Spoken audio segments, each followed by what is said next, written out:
Hello students.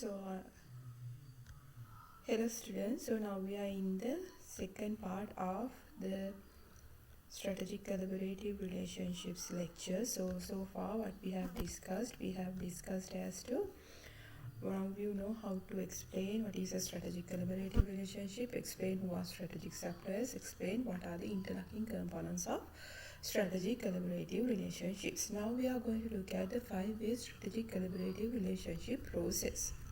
So go to slide number 13.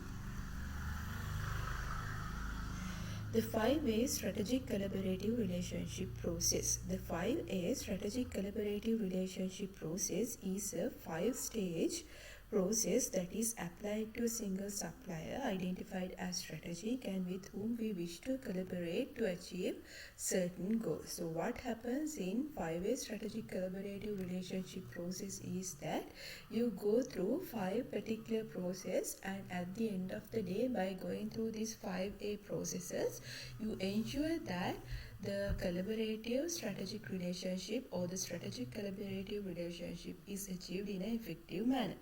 So what are these 5A strategic collaborative relationship processes? We'll look at this particular graphical illustration. So in stage 1 you have activate, stage 2 you have analyze, stage 3 you have ambition, stage 4 you have accomplish, where in the last stage you have advance. So with respect to each particular stages, look at this particular grid. So here everything that is included in stage 1 in the activate stage is mentioned here. So what it tries to do is that it basically tries to kick off the workshop. So here let me take the laser pointer. So in stage 1 what it tries to do is that they first try to kick off the workshop of having the relationship. And in stage 2 what they try to do is that it's the fact finding workshop where they try to gather the information required, gather the data required. In stage 3 what happens is that they try to formulate the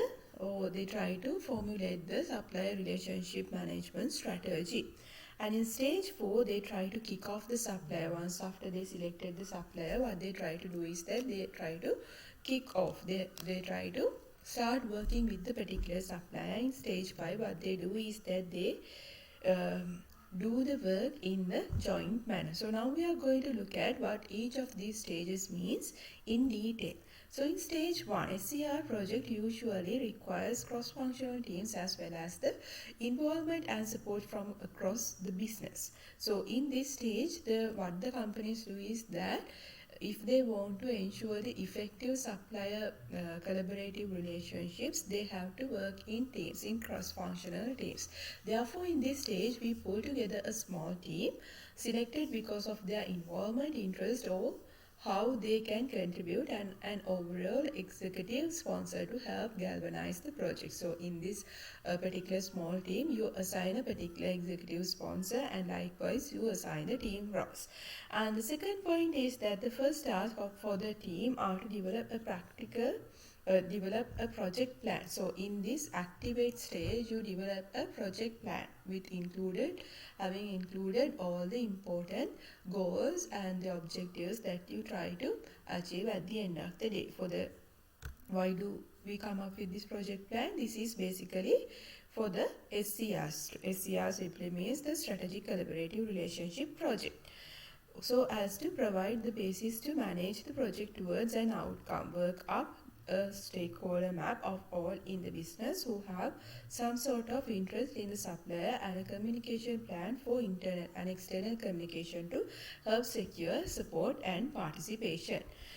Further, it says an internal stakeholder survey. So in this stage 1, where we have the activating stage, you have to carry out an internal stakeholder survey in the first piece of in order to collect the first piece data collection and provides a means to begin to engage the business to understand the business-wide needs and wants for a supplier relationship as well as current and historical performance.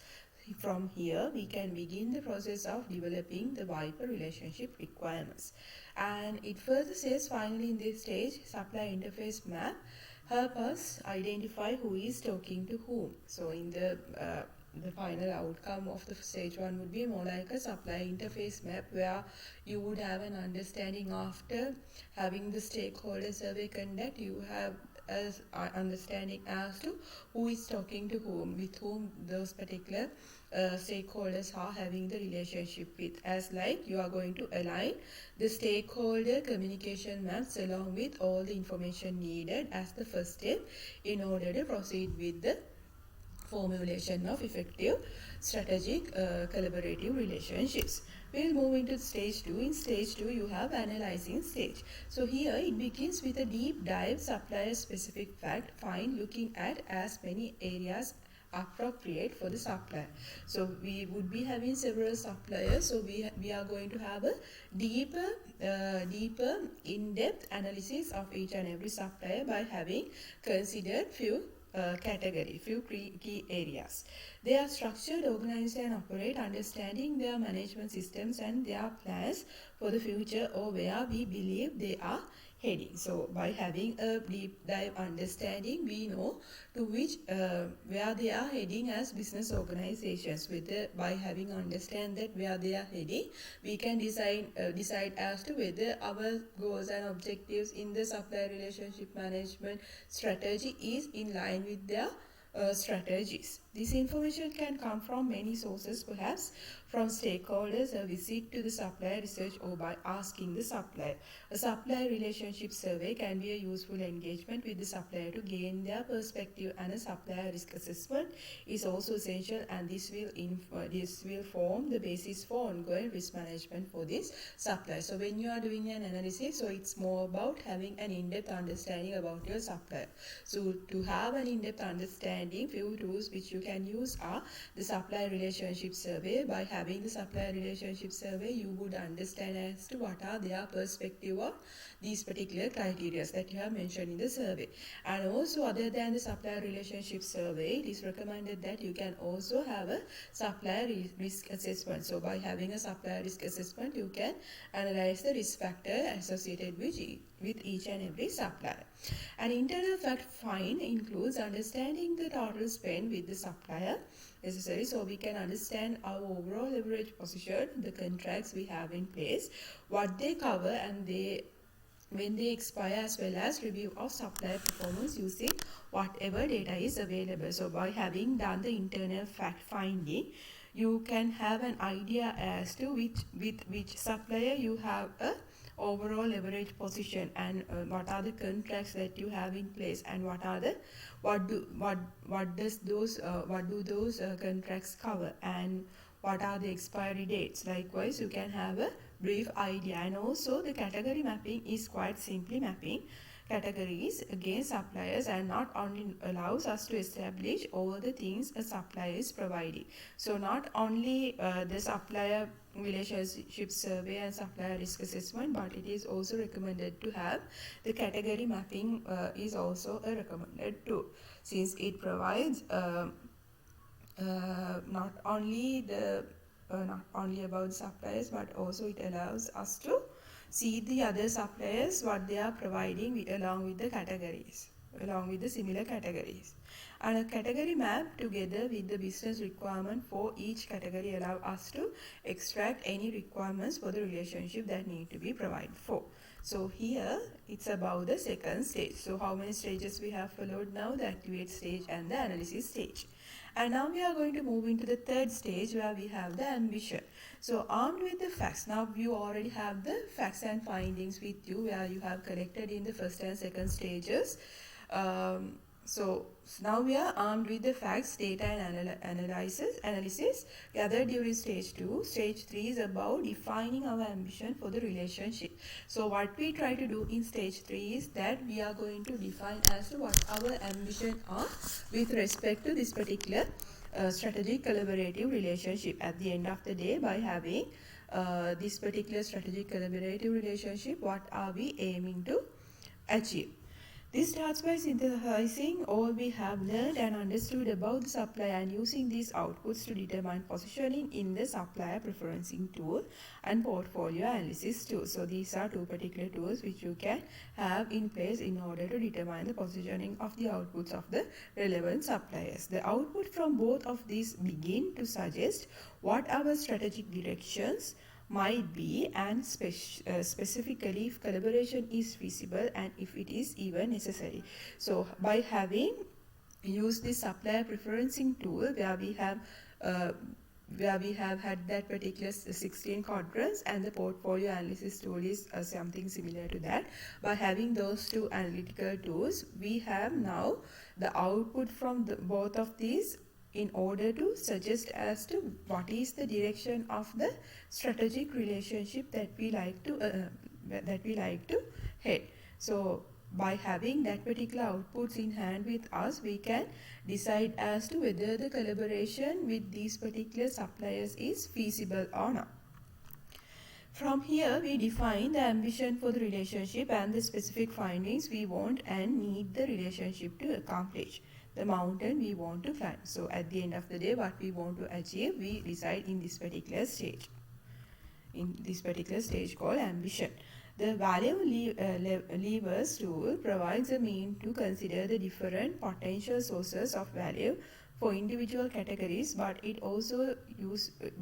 is also useful to consider the value we need from the overall relationship.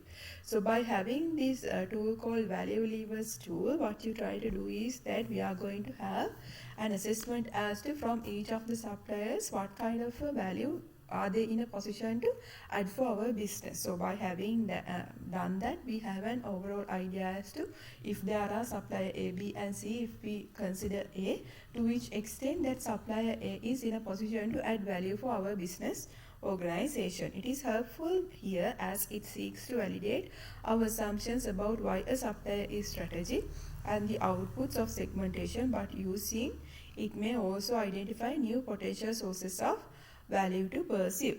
And also by having done that, you can also validate your assumptions about why a supplier is strategic. So further, now we have already decided that these are our strategic suppliers, but by having done this value levers, by having used this value levers tool, you have an overall idea as to what is the level in which these suppliers can add value for our business. Now by having done so, you can further validate that your decision to having segmented this set of suppliers as strategic suppliers was right or wrong. So it's known as validating. And we should now be in a position to complete our Viper relationship requirements, combining all the insights, outputs, aspirations, needs, wants and obligations that have emerged from the work so far. So by having done it, now we are going to look at whether the particular suppliers, the set of suppliers that we have decided to go ahead with are in line with the Viper requirements. In this stage and drawing on our new relationship requirements, we can now crystallize the aims and objectives we have for the relationship overall. Finally, we bring all of the outputs so far together in final internal SRM strategy. So here we come up with the internal supplier relationship management strategy with a roadmap and plan for realizing the strategy ready for the sponsor and key stakeholders to formally agree to proceed with, and actively support the realization of the strategy with the supplier. So here at the end of the day, you try to inculcate what you have got through these particular 3 stages, this 5A process, to the internal supplier relationship management strategy. Stage 4, it's about accomplishing. This process starts with internal communication by ensuring all involved or who have contact with the supplier are aware of and aligned with the agreed plans for supplier relationship. So what you try to do in this process is that you try to internally communicate, ensuring that all who are involved or who have contact with the supplier are aware of the agreed plans for the particular supplier relationship. So basically you are going to internally communicate to whoever that is in contact with the suppliers that these are the agreed plans in order to maintain the relationship, this sort of a relationship with our strategic suppliers. The interface map of who engages with whom is updated to reflect the to-be relationship, and new rules of engagement are defined and agreed with the business. So who are going to be in charge of whom, and what are the contacting points we decide here. It is essential that these two steps are not imposed but rather seek to involve those concerned so they understand and appreciate the plans for the supply relationship and hopefully pledge support here. So that is done in accomplishing stage, which is stage 4. It is at this point where the full engagement with the supplier begins. Actually, even though we have come across stage 1, 2 and 3, actually it is in stage 4 5A process the real engagement with the suppliers begins. So far what we need and want from the relationship has been determined internally, with any supply involvement deliberately limited. However, now we can offer our proposed plans to the supplier for discussion, debate, adjustments, enhancement and hopefully agreement. So what we have discussed internally, what we have come up with as agreed plans, now we are going to discuss with our external suppliers. So if they are in agreement or if they have any adjustments to make for our plans, proposed plans, they are feel free to do so. Actually, this is the stage where we have the full engagement with the suppliers when it comes to 5A process. It could be argued that it might be better to involve the supplier earlier in the SCR process. However, by taking the time to analyze, consider and plan what we believe we need and want internally, first we ensure our ambition for the relationship is clear and unbiased. Then team building and time for social interaction are essential enablers here. So we have to focus on team building here because it's a collaborative effort. You do things together. So that particular quality is emphasized in the stage 4 or the stage of accomplishing. In addition, establishing a program of joint workshops. So what you can do in order to ensure that collaboratively you have decided whether you are going ahead with the agreed plans or whether you are going to make adjustments. One way would be you can have joint workshops, or you can give more opportunities to interact and share resources, and by doing so you can enable real interactions. So here should be interactions towards desired targets and goals. So at the end, this is the final stage, stage 5. It is the advancing stage. So we apply the supply management process ongoing as we would for any important supplier to monitor, manage and maintain all aspects, risk, contracts and relationship, and to manage the supplier within the governance, and we have agreed with them in stage 4. So what we try to do in advancing stage or the final stage in 5A process is that we try to apply the supply management process which is ongoing as we would feel is important for the supplier to monitor. So we have to closely monitor the supplier, and we have to check whether the particular supplier relationship is going in accordance with what we have agreed in stage 4. And we also apply the supplier review process, but specifically in line with the way we have agreed this will work with the supplier. So we are going to also have a supplier review process, but it should be specifically in line with what actually we have agreed with the supplier earlier. At this point in the evolution of our strategic relationship, we have moved into a phase of ongoing engagement and progression. It should not be regarded as a steady state, but rather, as a stage name suggests, ongoing advancement. So this is not an end destination, but it has to be an ongoing advancement.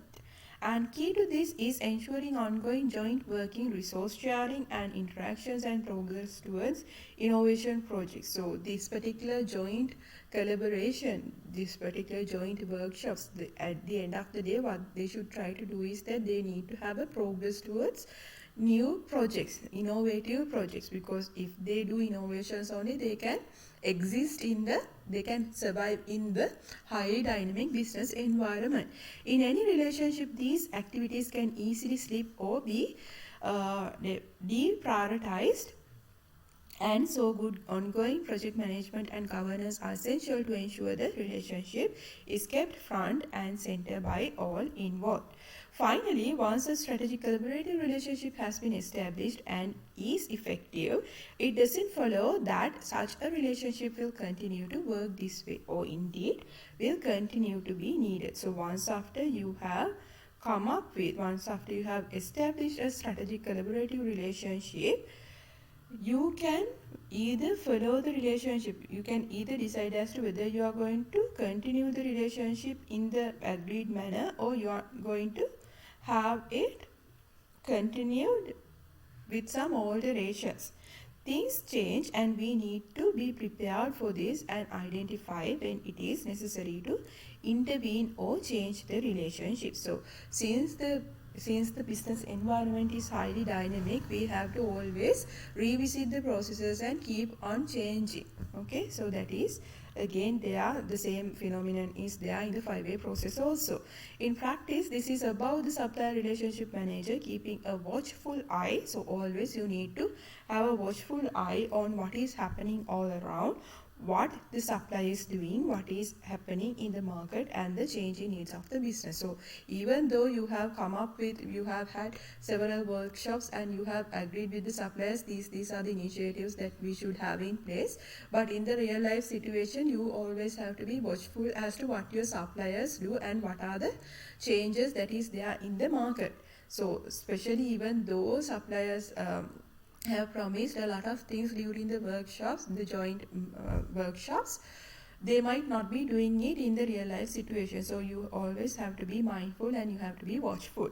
For example, if we have instigated a strategic relationship because we are completely dependent upon the supplier, so if we are completely dependent on the supplier, so we are in a dangerous situation. But a shift in the market opens up new possibilities for us, then the need for a strategic relationship could become diluted. So the reason why we have a strategic relationship with a particular supplier is because without them our existence is no longer promised. The reason why we have a strategic relationship with supplier A is because we are completely dependent upon that particular supplier. But later on you realize that new opportunities have come up in the market. So in that case, the strategic relationship that you had with the supplier A before gets diluted, suggesting we can either reappraise the importance of the supplier and renegotiate our agreement, or simply bring the relationship to end.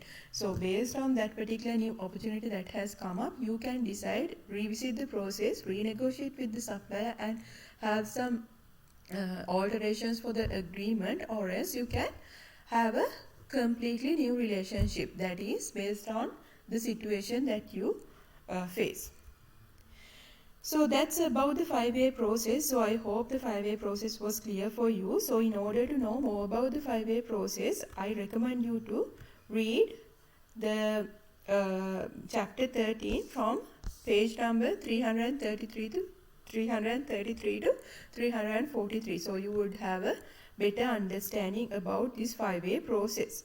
So now we are going to look at the international standards for strategic collaborative relationships. So there is, in fact, so just like for quality standards, we have ISO 9000. So likewise, for these strategic collaborative relationships also, in UK they have come up with the British standard as BS 11000 in order to assess the collaborative relationships, or to understand the standard of the collaborative business relationships. So very soon it's going to be an international standard as ISO 11000. So you can read the bullet points given here. I'm going to play your video so that you can have an understanding as to these are the key points that would be there in the upcoming international standards for strategic collaborative relationships. So just have an idea that ISO 11000 is going to be the international standard for strategic collaborative relationship. It was introduced by UK previously. So the UK introduced standard is British standard BS 11000. So let me play you the video.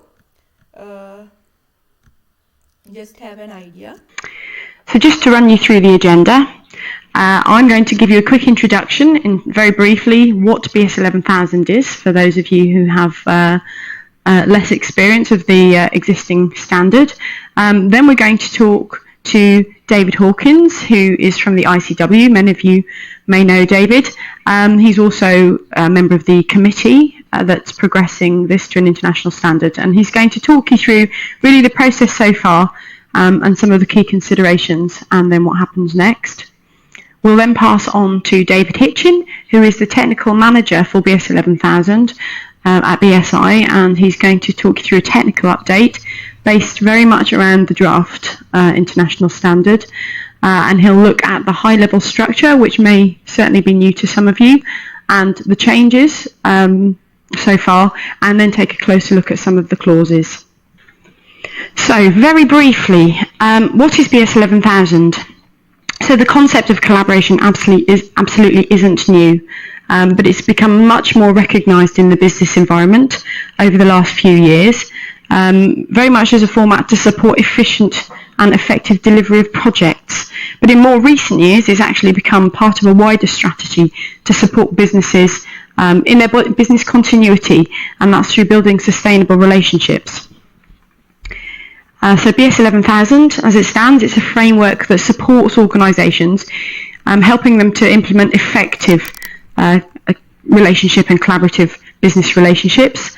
And as with all standards, it's very much designed to help organisations achieve their desired outcomes for that specific topic. So in this case, business relationships, and also to help ensure that they are getting incremental value and continually improving.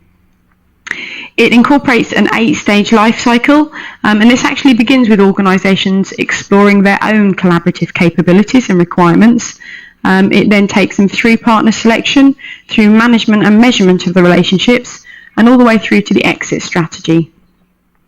So it's very much still in its infancy, but with support of industry leaders in a number of sectors, we've seen rapid growth in the last few years. Initially in the UK, but absolutely abroad, and obviously now that it's going to an international standard, you can see that it's starting to be widely recognised overseas. So there's lots of benefits that are associated with implementing BS 11000, such as projects finishing early, finishing in budget or under budget. But what we've actually seen over time since the standard was first published back in 2010 are some of the longer term benefits now from initiatives that have come about through shared ideas and shared resources that have actually continued to deliver long after that project or actually that relationship has actually ended. So the reason for being here today, what is the draft information standard? Well, this is the first part of the process where it's made available publicly for comment from yourselves, and this was actually published back in January, and I can tell you that it closed for public comments just last night. So Okay students, so that's about a small explanation as to the process of international standard for strategic collaborative relationships. So it's still in the process, so I'll make the course web, the link for the particular video available on the course web also, so you can go through the all video. So that's the end of today's lecture. So I hope everyone has uploaded your assignment as well, so I'll mark them and make the marks available as soon as possible. So until we meet again next week, have a wonderful week. Be safe guys.